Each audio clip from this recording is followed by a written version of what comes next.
அன்பு நிறைந்த சகோதர சகோதரிகளே, இந்த தவ காலத்திலே மனமாற்றத்தை பற்றி நாம் அடிக்கடி கேள்விப்பட்டு கொண்டே இருக்கின்றோம். மனமாற்றம் ஒரு மனிதனுக்கு தேவை என்பதை விவிலியம் உணர்த்துகின்றது. ஆனால் மனமாற்றத்தோடு வாழ்க்கை மாற்றத்தையும் இன்றைய நற்செய்தி நமக்கு முன்னிறுத்துகின்றது.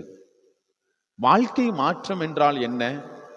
நான் ஒரு வாழ்க்கையை வாழ்ந்து கொண்டிருக்கின்றேன், அந்த வாழ்க்கையில் இருந்து இன்னொரு வாழ்க்கைக்கு செல்வது, முழுவதுமாக விட்டுவிட்டு இந்த வாழ்க்கை இனி நான் வாழ மாட்டேன், இனி இந்த வாழ்க்கைக்கு நான் திரும்பி கூட பார்க்க மாட்டேன் என்று சொல்லி முழுவதுமாக விட்டுவிட்டு வேறொரு வாழ்க்கைக்கு செல்வதுதான் வாழ்க்கை மாற்றம் என்று சொல்லப்படுகிறது.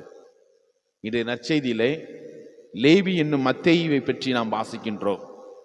ரோமை அரசாங்கத்துக்கு இந்த இஸ்ராயேல் மக்களிடமிருந்து அவன் வரி வசூலித்துக் கொண்டிருக்கின்றான். மிகப்பெரிய பதவி என்று சொல்லப்படுகிறது.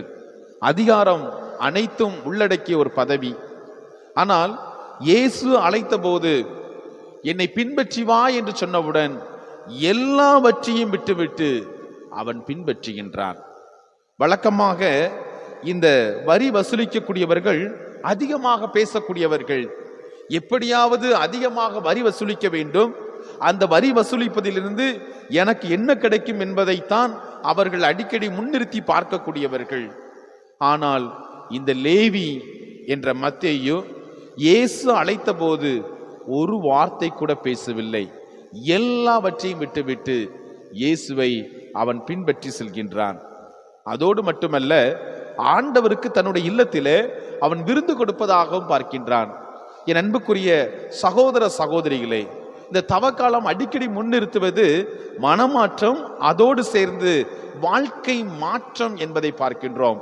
வாழ்க்கை மாற்றம் என்றால் முழுவதுமாக மாறிவிட்டேன், ஏதோ இந்த 40 நாட்களுக்கு மட்டும் நான் புரணி பேசுவதில்லை, இந்த 40 நாட்களுக்கு மட்டும் நான் குடிப்பதில்லை, இந்த 40 நாட்கள் மட்டும் நான் மிகவும் பக்திமானாக இருப்பேன். கடவுள் அதை விரும்பவே இல்லை. கடவுள் அதை விரும்பவே இல்லை, அதில் விருப்பப்படவும் இல்லை. வாழ்க்கை மாற்றத்தை முன்னிறுத்துகின்றார். இனி எனக்கு ஆண்டவர் தான், இனி எனக்கு இந்த ஆண்டவரை நான் பற்றிக்கொள்வேன். எப்படி பவுலடியார் குதிரையிலிருந்து கீழே விழுந்தபோது அனானியா என்ற மனிதரிடம் தன்னை முழுவதுமாக ஒப்பு கொடுத்து இறை ஆசிரை பெற்றுக்கொண்ட அந்த நாள் முதல் கடைசி வரை தன்னுடைய பழைய வாழ்க்கையை திரும்பி பார்க்காமல் ஆண்டவரை முன்வைத்து அவர் பயணித்தது போல வாழ்க்கை மாற்றம் என்பது ஒவ்வொரு மனிதனுக்கும் தேவைப்பட்டு கொண்டிருக்கிறது. பிரியமான சகோதர சகோதரிகளே, ஆண்டவரை தேடுவோம், ஆண்டவர் மீது நம்முடைய கண்களை பதிய வைப்போம். விசுவாசத்தை தொடங்கி வைத்தவரும் நிறைவு செய்வருமான அந்த இயேசுவின் மீது நம்முடைய கண்களை பதிய வைக்கின்ற பொழுது நம்முடைய வாழ்க்கையில் மாற்றம் ஏற்படுகின்றது. நல்ல மனமாற்றத்தை பெற்றுக்கொள்வோம்.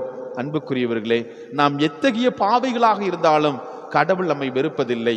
நாம் அவரிடம் வருகின்ற பொழுது நாம் அவருக்கு மகிழ்ச்சியை கொடுக்கின்றோம். எனவேதான் நற்செய்தி சொல்கிறது, ஆண்டவர் நோயற்றவருக்கு அல்ல நோயுற்றவருக்கே தேவை. மருத்துவர் நோயாளிகளுக்குத்தான் தேவை. ஆண்டவர் நம்மை தேடி வருகின்றார்.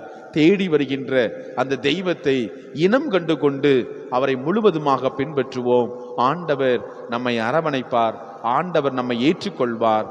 ஆமேன்.